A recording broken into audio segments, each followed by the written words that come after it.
for what we call the freshman night out. When we come back then, that will be more focused on teaching and learning and culture, and what the school culture is like, what the expectations are, things like that. Now, I'm going to really just focus on things that you need to discuss with your student. All right, I'll get back to that in a second. But I just want to point out a couple of people that will be speaking here in a second. I know you'll hear from Dr. Velker, the assistant principal in charge of student development. You'll hear from Mrs. Johnson, who's in charge of staff development. And then you will hear from Mr. Square, our athletic director and activities director. He will talk to you. But I would like to point out that Ms. Christina Mayfield, she is our special education facilitator. She is here tonight.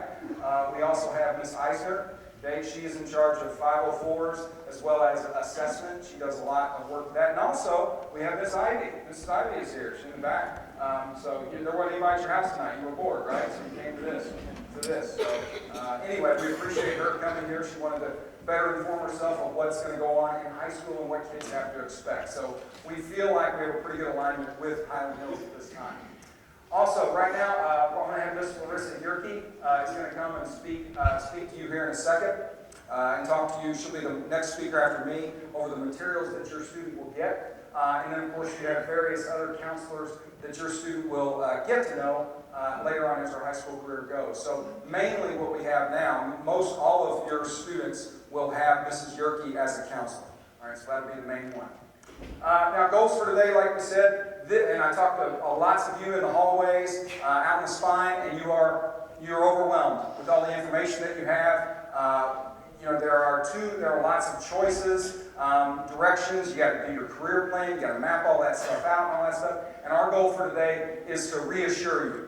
Okay, just to reassure you, we are going to give you a lot of information, but we're not going to purposely try to overwhelm you. I'm going to tell you what it is you need to be doing by the time you leave here, and just a series of a couple of things. But conversation is a big thing. But we also want you to know that we're going to take care of your kid.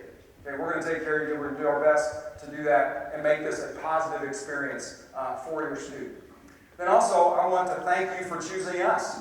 We are in a climate and a culture in the state of Indiana that lets you choose whatever high school you want to go to, regardless of where it is that you live. And we have strong public schools in our area. We have strong secular, non-secular private schools there as well that have a really good tradition. And you guys have chosen us. I want to thank you for that. Right now, we have people coming from within, outside of the district, and we have a significant number of people that live outside of our district that come to us. And we appreciate that. We also have people coming to us from the parochial school system too. So I want to thank you for choosing us. Something has caught your eye, whether it be the relationship that you have maybe with a staff member or whatever, or attractive to programs that we have. I want to thank you for that because that just makes us better. And it makes us better as a school community. All right, our mission statement is every student successfully completes high school. I love that mission statement. It is simple, it's easy, and everybody knows it. Everybody knows what that is. And it's also, it's nuanced, all right, because we have, of course, many students in the building that maybe cognitively or whatever might not be able to graduate from high school. That's why we don't use the word graduate, okay, but successfully completes high school. And so that would mean that if a student is a very intelligent, smart, maybe has lots of ability, doesn't get to that high point that we think that they should be able to get to based on their potential, then we don't think that we're successful. So we're going to try to strive and get each student to reach his or her potential here. And I think that mission statement really says most of what we need to say when it comes to a mission statement. Okay, so right here, I'm going to have Mrs. Yerke. She's going to come up and talk to you about materials that your student will receive on Friday. I don't have it quite yet. We're going to talk about all those and maybe a little bit more details when it comes to that. Go ahead. Good evening. It's good to see you all here. It's a great turnout. So just to let you know, I will be heading down to Highland Hills this Friday. And your student will actually receive the packet of information. So every student will receive a folder, a green folder that will look like this. So on Friday evening or afternoon, whenever your student comes home from school, ask them for this folder so that you can start working on this over the weekend. So inside of that folder, there's going to be several different pieces of information that I want you to sit down and hopefully have a discussion with your student about. One thing to remember, they're going to be a freshman, and yes, we are talking about planning the next several years of their life, but it's just a guide. okay? So I want you to remember that. We will get it right. We can change things as we go. All right, so first of all, you're going to need to determine what diploma track that you would like your student to start pursuing, okay? And so in the packet, there is a decision guide. Excuse me for a second while I juggle things. Oh, look. Thank you, Mr. Johnson. Perfect. I need like a music stand. All right, thank you. So this is a decision guide booklet. All right, on page 8 of this decision guide booklet, you will see all of the different diplomas that are offered, okay? So they will determine whether they're going to have the Core 40, and they're going to work towards that, which is 42 credit hours. They can choose the Academic Honors Diploma, the Core 40 with Academic Honors Diploma, the Academic Honors Diploma, the Technical Diploma, or the IB. And the IB meeting is to follow this evening. But you will pick one of those. Page 8 will describe all of the criteria for each of the diplomas. It also describes every course that we have here at Floyd Central. So when you're mapping things out on that 4-year plan, you are going to reference this book a lot, okay? To start looking at all of the different courses that we provide here at Floyd Central. All right, so the second thing that you will need to make sure that you do, thank you, is the Public Law 119, okay? So this will be in their folder as well. This is declaring that, yes, they say, I'm going to work towards a diploma, and which one they are going to work towards. So this will be in the folder. You will declare either the Core 40, the Core 40 with Technical Honors, the Core 40 with Academic Honors, or the IB Diploma, okay? And so we will keep this on hand. So that's the second thing that you will need to do. All right, now let's get to the nitty-gritty. The next one is, what classes does my freshman student need to take? Right? Okay, so in the folder, there is a green sheet, and we map it out for you. As a freshman, most of the classes are set for them. They need to pick an English class, whether it's English, the freshman English, or English honors. They need to pick their math class, whether that is algebra, geometry, geometry honors, algebra 2 honors. We map this out for them to follow, okay? We ask the students to talk to their math teacher, to their English teacher, so that they can get a recommendation of which class they should pursue as a freshman. They need to pick a science class. We offer biology, we offer honors biology, and we offer earth space. Okay, so those are the 3 classes that they need to pick from. And then, most freshmen, we ask for them to go ahead and sign up for a PE class, a physical education class. While at Floyd Central, they need to earn 2 credits in PE, and then one of those credits can be earned by a flex credit, which means that they participate in a sport, marching band, or ROTC. They can get a credit through that, but they have to have 2 credits. So we say, okay, let's go ahead and take one of those freshman year. And another class that is required is the College and Career Readiness class, and that is a 1-semester class. So PE is 1 semester, and College and Career makes up the other semester, okay? So we ask for the students to go ahead and put that on their sheet, and those are the guided classes that we have listed. Then you'll see at the bottom that they have a choice for an elective, some elective classes. So depending on which diploma they choose or they declare, that will help guide that decision. For example, if they are picking the Academic Honors Diploma, they need a world language, and so that would be one of their electives, okay? And then we also put down all of the electives are on the back of the green sheet. So I have every class listed that they can pick from. So the front is the guide, and the back will have the electives that you will sit down and look over and choose. It does say that world history and world geography is an elective. It is an elective of sorts, but it is required. So they can take it either freshman year or sophomore year.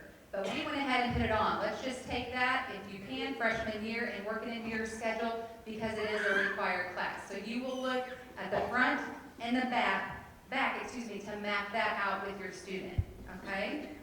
All right, the next sheet.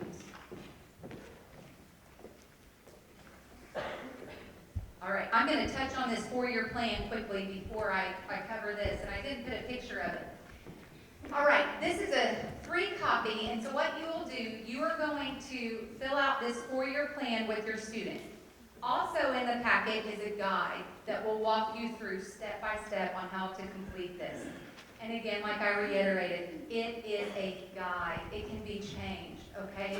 So don't spend hours upon hours stressing and think, oh my goodness, am I going to make a mistake? Because we'll get it right each year that the counselors meet with your student to make sure they're getting the classes they need for which diploma that they want to earn, okay? All right, so lastly, I will be at Highland Hills this Friday to go over that, like I mentioned, and then I'm going to stay during their lunch hour for the 8th graders to ask any questions. I'm also bringing a few others to help answer those questions.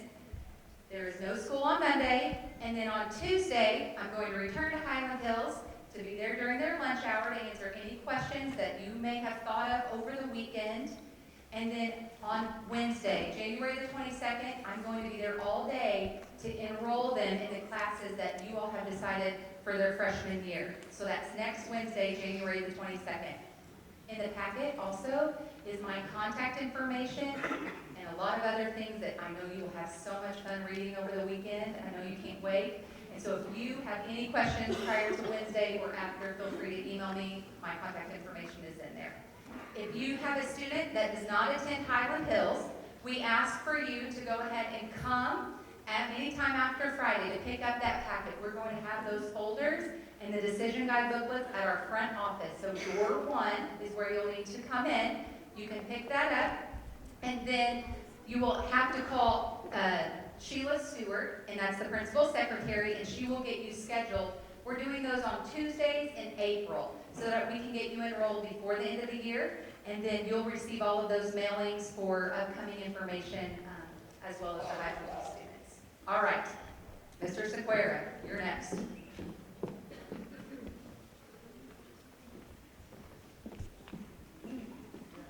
Okay, moving on to physical education and athletic programs. She already talked about PE as far as it's important that you sign up and you get at least one of those credits taken care of your freshman year. However, we do really encourage our athletes to take APC. It's an advanced athletic weightlifting program that helps our athletes. The freshmen, when they come in, they will actually probably the first semester learn how to lift properly. So we really encourage you to make sure that when you fill out that green sheet that you put on there that you want to take APC. Okay, it's not regular PE1 or PE2. You're going to be signing up for the APC class. And we have a strength and conditioning coach that we hired this second year, and he kind of runs that program, works with all of our athletes, males, females, all the different sports, cross country, tennis, football. It really doesn't make a difference, but we're trying to make sure that we have give opportunities to our athletes to get bigger, faster, stronger throughout their 4 years and be successful when they're playing sports. The grading policy, obviously it says up there attendance is the main grade, but obviously we expect effort as well. We don't typically have too many issues with that, but please don't just think that, well, I'm here, that's good enough. We do expect you to participate, and they have certain clothes that you have to wear, missing days, doctor's notes, you know, those types of things. You just have to communicate with your teacher and everything should run pretty smoothly, but we don't have too many issues with that. If you ever have an issue where you're going to be out for a week or a month because of serious illness, you know, we can figure out a way to make up that time once you get back to being healthy. The flex PE credit that you talked about, if you are in sports, marching band, Dazzlers, cheerleading, ROTC, that's another way you can pick up your second PE credit for your high school diploma.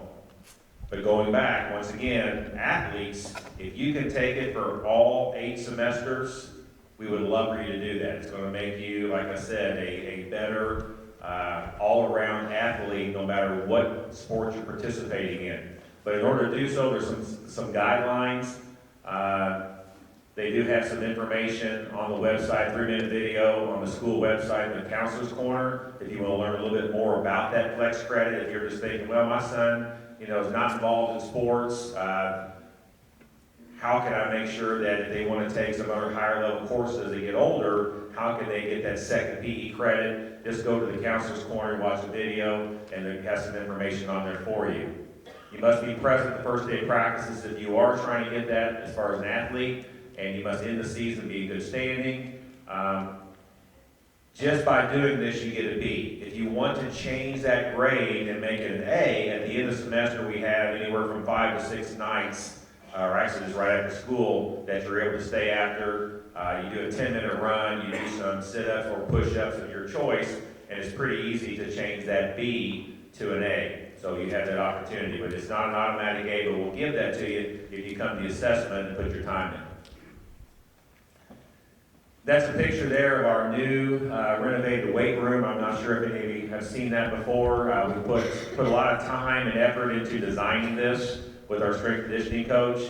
It's state of the art. You're not going to see this at very many Division II or Division III universities. Even some Division I, the smaller ones, would love to have what we have. So our teams have made a vested interest.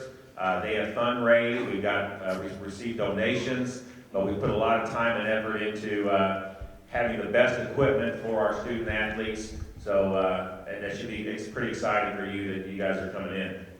Once again, that highlighted area, so if you are an athlete, please make sure that on that green registration form that Mrs. Yerke talked about, indicate that you want elective PE. That's real important. And if you put PE 1, we're going to assign you that class, and then all of a sudden you're going to show up that first day. So I thought I was in that weightlifting class, and it's going to be real difficult to try to maneuver the schedule. So for all student athletes, make sure you sign up for the APC class by putting elective PE on the green registration form. Most of the other PE classes are by gender. But since we are having a lot of students take PE during the summer, we're kind of changing that a little bit too. So the class sizes are obviously getting smaller because we have less students taking it during the regular year. So we've had to make some adjustments, but most of our PE classes are divided by gender. We have 19 IHSA varsity sports. We highly encourage every one of our kids to continue playing more than one sport. I know in elementary school, you're probably playing a lot of different sports during the summer. Basketball, baseball, softball, volleyball, running cross country. Some of you may even do 6 to 7 sports throughout the year. And then you start kind of, downsizing, trying to find your niche. But when you get here to high school, it's not time to specialize. I know your AAU coaches, a lot of other people say, well, if you want to be a college athlete, you got to just pick one. And that's just so far from true. So we do highly encourage all of our student athletes to at least try to play more than one sport their freshman year, maybe even their sophomore year. Once you get to that junior year, you might have a better idea of what you're going to be able to do. Are you still potentially a college athlete? Realistically, are you? And if you are, you can make some accommodations for that. If you're not, why not continue to play too? Enjoy the high school experience. Take advantage of every opportunity you have in high school. Physical forms, make sure you have that. You must have that before you try out. Eligibility-wise, you must be passing at least 5 classes. Typically, we don't have any issues with that, but if you are struggling, we typically get with that student athlete and remind them, hey, you're struggling, you got 2 Ds. If those happen to drop to an F, you're going to be ineligible and won't get to play. So we kind of help you with that. The athletic code of conduct, which the coaches will go over with you at their parent meetings, begins on July 1st of your freshman year, obviously goes to senior year. So, as an example, we have higher expectations for our student athletes. Getting caught with drugs or alcohol, obviously, none of the parents out here want to see that. But, kids do make poor choices. So that first time that they get caught, yes, there's a consequence. But, we track those through the 4 years of high school. Because the second, third time that poor choice is made, obviously, they need some help. So we have certain types of consequences. But your coach will go over the code of conduct the first practice and also the first parent meeting. We do have the high expectations for athletes. I see our bus transportation directors here, whether it be on road trips, making sure we're cleaning up on the bus, when we leave, it's not your bedroom. Make sure you clean everything up. Mom and Dad's not going to be cleaning the bus for us, so we have expectations for you for cleaning things. making sure that when you leave a restaurant, when you stopped after the game, clean up after yourselves. You know, you're representing Floyd Central, much like right now. You know, many of you still have, you know, a half a year you're representing Highland Hills Middle School, and you typically have that shirt on. You know, you don't want the community, our community or other communities talking about all those Highland Hills kids, those Floyd Central kids. You know, we have high expectations, and we do find out if things are going array, and we take action. So please make sure that you behave yourselves. And once again, we have very few situations we have to deal with, but just realize we do have high expectations. And then the new varsity letter program, it really helps people who are participating in more than one sport. We're encouraging that. You get points for freshman, JV, and varsity participation. And once you reach a 30-point total, we give you $200 towards your Letterman jacket. We'd love for you guys to wear Letterman jackets. You get a special patch on your sleeve, which gets you into all events for free. So it's easily accessible if you're participating in more than 2 sports. That's kind of why we developed that, to try to get more kids to play more than one sport. And it seems to be working. We're having a lot more dual sport athletes. And like I said earlier, we don't really know what's going to happen as far as, you know, your college experience, but please take advantage of your high school experience. Play as much as you can, get involved in ROTC, student council. You saw the whole list of different things that you can do out there in the spine. Take advantage of it, because I'll tell you what, high school goes fast. So, gotta enjoy it. All right, I think it's time for Dr. Dahl. Oh, I have one more, driver's education. Of course, you guys aren't going to get to this for about 1.5 years, some 2 years.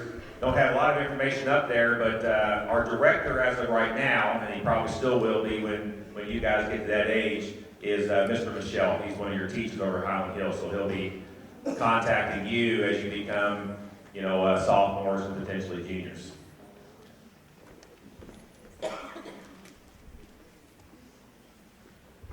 All right, thank you. As you said, my name is Joe Velker. I am Assistant Principal of Student Development here at Floyd. I'll go over diploma requirements, graduation requirements, and things you need. Sometimes kids come in and have a hard time understanding credits. All right, I kind of say a credit is a point. Every time you pass a semester of a class, you get a point. At minimum, for the Core 40 diploma, you need 42 credits. For academic honors, you need 47 credits, as well as certain GPA requirement and that kind of thing. A typical 9th grade schedule would be 6 classes with a study hall. Your son or daughter may elect to take 7 classes and not take a study hall each semester. They may work it out where they want to take career info, and they've got PE, and they have a semester blank, and they take 1 semester of a study hall. So that may happen. But our expectation is that you're going to get 12 credits per year. And if you do that, you end with 48 credits, and that's plenty of credits. What if you take 7? Well, then you end with 56. So you could do that. You could do that as well. And if you're going to get the IB diploma, you would want to take 7, as well as a foreign language. And then transcript. I get this a lot about transcript. All right, what goes on the transcript, what is not? What is shared with a college or university, and what is not? The transcript information is what's shared with college or university. It is your grade for the semester for your course that you took. All right, that is what goes on. All right, you may have a class that you took in middle school go on the transcript. If you took a math, an algebra 1, or geometry, or a world language course. All right, those are the only classes in the middle school that would go on a transcript shared with college or university. You can opt out and get that grade from middle school off your transcript if you would like. So let's say you took algebra 1, you got a B+, but when you get to high school, if you get straight A's for 2 years, I'd like to go out. I'd like to take that B+ off so it's not in my GPA. You have until the end of your sophomore year to elect to take that 8th grade grade off your transcript. So you have time to see where you're at, because the end of your sophomore year now may really like that B+. That may be helping my GPA. So I may want to get that on. Okay? So the transcript does have your ISTEP scores. When they take the PSAT, that'll go on there. Their SAT, ACT scores. In my world, I can tell you what it does not include. Your discipline is not shared with a college or university. All right? That is not shared. Your transcript is what's shared with the college or university. They don't know your progress report that you didn't do your homework on September 15th, the review section 3.3. That's not going to a college or university.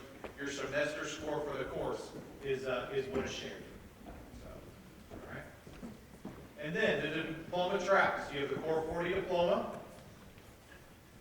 which meant you got through Algebra 2, you took an upper level science, chemistry, ICT, or physics. The Core 40 with academic honors, which means you took a math above Algebra 2, that you have a 2.7 GPA with no grade below a C- on your transcript. And then we have the International Baccalaureate diploma. And that is a more rigorous course of study, and we'll talk about that a little later. And the big thing for that is if your son or daughter is interested as a freshman, they want to take as many honors classes as they can, but the big deal is you need to take a language your freshman year. So you need to do that. And we'll have more information about that later tonight if you're interested in that. Math requirements, all right? So you have to take a quantitative reasoning course all 4 years of high school. All right, so that is basically, we want you to take a math class all 4 years of high school, but we do have a couple other classes that can meet that requirement your senior year. But you have to do that all 4, all right? High school credits at the middle school level don't count toward math requirements for the diploma tracks. So the Core 40 says that you have to get through Algebra 2 and have 3 years of math at high school. The math class you took at Highland Hills, or whatever middle school you come from, does not count toward the 3 years of high school math. So you need to keep that in mind. All right? So if you took Algebra 1, we expect you to come in geometry, Algebra 2, and then we have different options for that 3rd year. So that's a big one that we get questions on. Well, I already took Algebra 1. I want to stop after my sophomore year at Algebra 2. Well, you can't. You need to continue on with math, but you got to take 3 years, 6 credits at high school. And then I already talked about you can remove those courses, take an 8th grade if you want by the end of your sophomore year. All right, your math choices in high school is you can come in Algebra 1. All right, and we want you to have a good basis in Algebra 1. If you're in Algebra 1 at Highland Hills and not doing real well, or you feel your son or daughter's having gaps of understanding, they can take Algebra 1 again at the high school level. We can take it off their transcript and be fine. They'll be better off having a firm understanding of Algebra 1 than trying to move ahead to kind of keep up with their peers. So you keep that in mind. They could take regular geometry. They would be mixed with 10th, 11th, and 12th graders in regular geometry. All right. I would recommend that probably I would probably want them to go into Algebra 9H if they took Algebra 1 this year and go into that. But they can choose that regular geometry. And then if they took Algebra 1 and geometry at the middle school level, they can go into Honors Algebra 2. So they can do that. And that's a weighted honors course. Okay? So there's choices. There's more math choices than probably anything else as far as the required courses go freshman year. Okay? And then here's Mrs. Johnson. She's going to come in. She'll talk to you about class rank, grade point averages, and those kind of things. Okay, welcome. I'm Jody Johnson. I'm the assistant principal over staff development, and I'm going to talk about some of the grade point averages and class rank and some of the different diplomas and programs that your student can participate in while at Boise.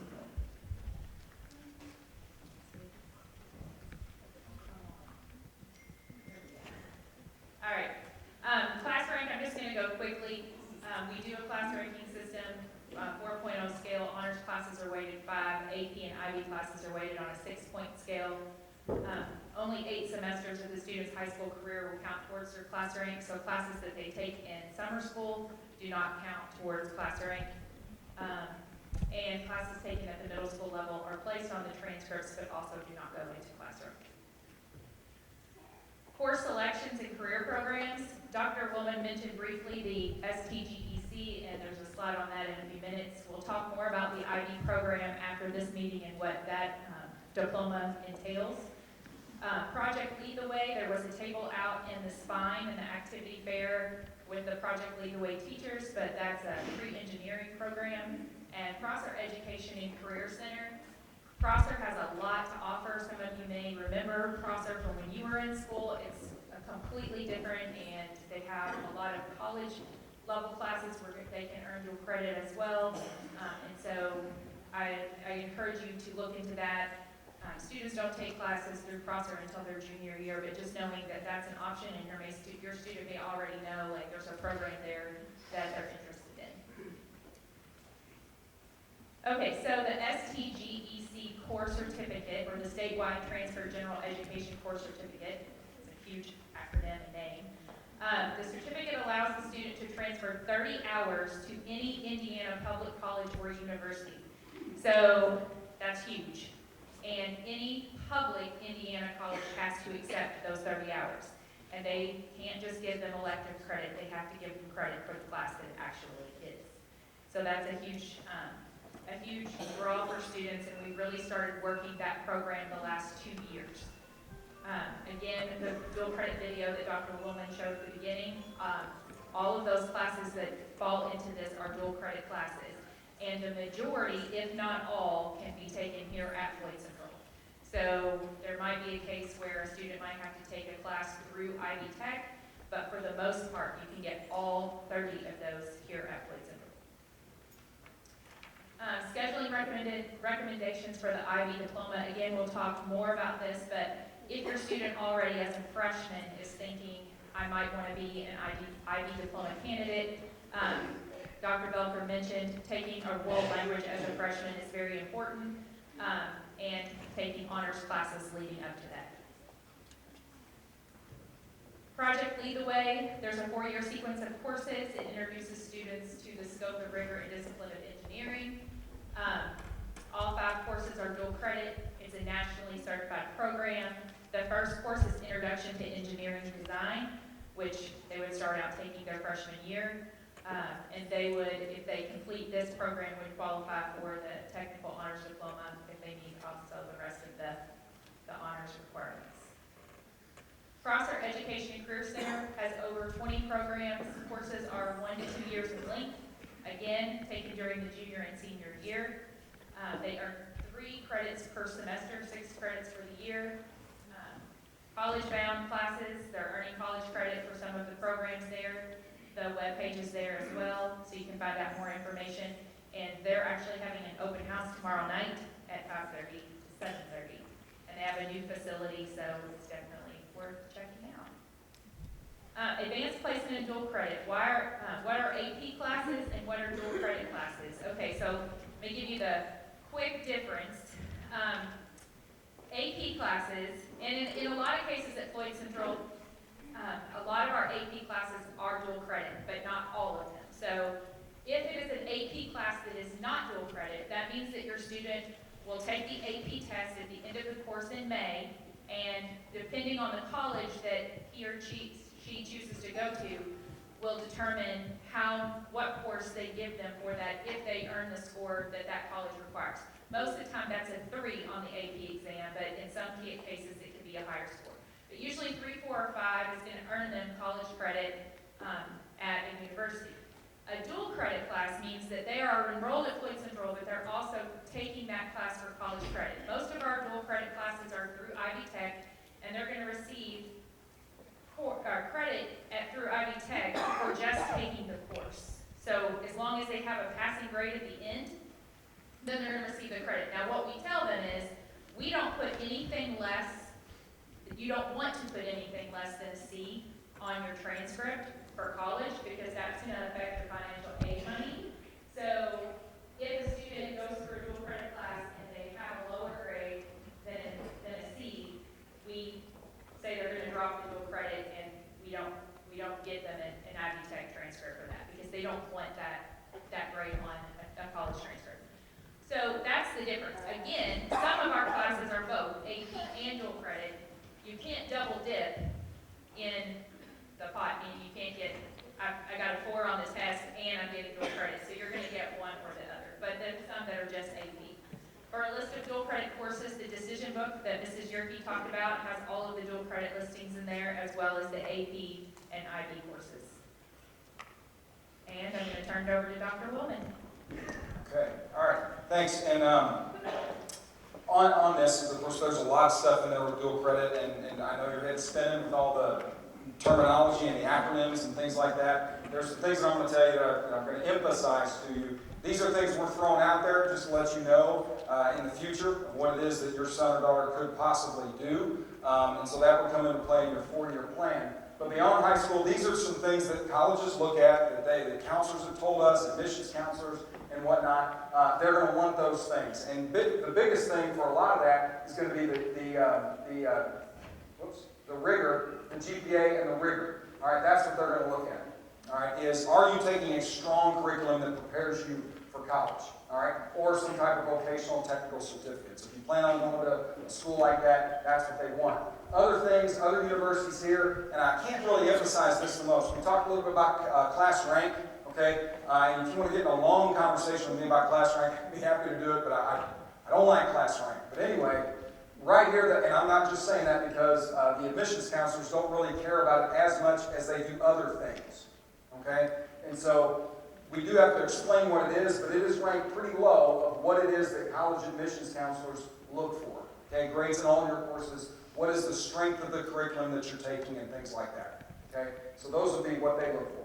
Also, IU minimum standards. Now these, when I say minimum standards, this is not necessarily IU setting them. This is really based on the types of students that IU is getting that apply. I mean, a lot of our kids, that's their goal. They want to go to IU. Well, that's kind of what IU wants to see in their incoming students. Now, does that mean that every student that doesn't have an SAT score above 1274 is not going to get in? Not necessarily, but they have a very, very strong groups of students applying year in and year out. And I just threw that up there because I get a lot of questions about IU every single year. Which, by the way, I'm going to put this PowerPoint, I'm going to send it to Ms. Ivy. She's going to push it out to all parents, and I'm also going to post this on the website tomorrow morning, hopefully.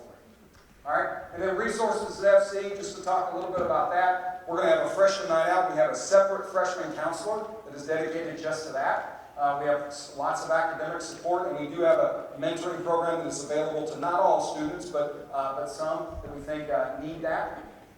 Summer school, we talked about summer school PE. That is still, we had one session last year that covered about 8 days. We might have 2 sessions of summer school this year. We're not quite sure on that. And summer school PE is fun. I mean, it's a lot of fun. They have a ball. So I would encourage you to do that if you wanted to do that. Those are the proposed dates right there. That is for the full summer school session. PE will probably be about half of that per session. But more information later on that when we get back from spring break. Okay, then we have PTO Renaissance. They were unable, I think they had a table here tonight. They're a fun group. I encourage you parents to get involved in something like that. They have a lot of different events going on. They have a senior dinner dance coming up this weekend, which is a little bit different than prom, that everybody's looking forward to. And they just do these spontaneous acts of kindness all the time. Great group. All right, and then we have these social media. Please, if you I don't know, follow me on Twitter. Okay, I'm almost 50 years old and I get a charge out every time I get a notification somebody's following me. Okay, so that's cool. All right, so please do that, and then we have lots of helpful videos there. All right, now this, and I'm gonna end with 2 different things. Number 1 is the graduation pathways, and number 2, what it is you need to do now. So I'm going to tell you right now what it is your son or daughter is going to need to do to graduate, because the rules are different. Things are changing. All right. This format here are the rules for, or the guidelines for the current freshman class and everybody else. Okay, and everybody else after that. So what we've got is you have 3 components of the graduation pathways. Yes, I know, I only put 2 of them up there. Okay, there are 3 components. So I got like 3 buckets. All right, this first one right there, meet the statutory defined diploma credit and curricular requirements for one of the following diplomas. Basically, did you earn that diploma? Did you do what was necessary to earn one of those diplomas? That box is pretty easy to check. All right, and we're going to graduate on the old rules anyway. All right, so right there. The second one is you have to learn and demonstrate employability skills. Sometimes the criteria for that is embedded in some of the courses that we have. It's embedded in a lot of our co-curricular activities. It's embedded in the extracurricular activities. It would qualify, it would work if you held a job of some sort. Basically, it is a form that we would have you fill out. I'm going to go back to that we would have you fill out that would look something like this. Okay? That has a completion of a course capstone, service-based learning, did you do community service, things like that. That is very, very easy to accomplish. It's very easy to get. All right? So, that's really what it is. A student can include activities and involvement with organizations from July 1st to their freshman year, all the way through their senior year. All right? So, bucket number 2 is easy. So, bucket number 1, get a diploma. Bucket number 2, show employability skills, which is, I know that's vague, but that's going to be simple. This isn't going to hold anybody back. All right? Now, the third one is more complicated. All right? If you remember, if you had any older students in school, you had to pass the I-STEP. Well, the I-STEP, the current freshman class and the 8th grade class will not have to take I-STEP. There'll be something else. So what they'll have to do is they're required to complete at least one of the following. This is 2 pages because it runs long. All right? So they either earn an academic honors diploma. If they do that, bam, their third bucket's full. They're done. Okay? They get a score on some type of standardized test, which would be the ACT or the SAT or the ASVAB. Okay? And keep in mind, those scores are fluid. They can change. Okay? And you have a lot of schools really taking advantage of that ASVAB score. Okay? That's typically what the military uses for their sort of placement. All right? I think that if high schools abuse that ASVAB score too much, they might take that away. All right? But we do use that ASVAB score too. So those are a couple of options. And then the other ones on here, Career Technical Education Concentrator. That would be PROSPER. Or maybe something like Project Lead the Way. Something like that that's gotten you prepared for a career. All right? Or AP, IB dual credit courses.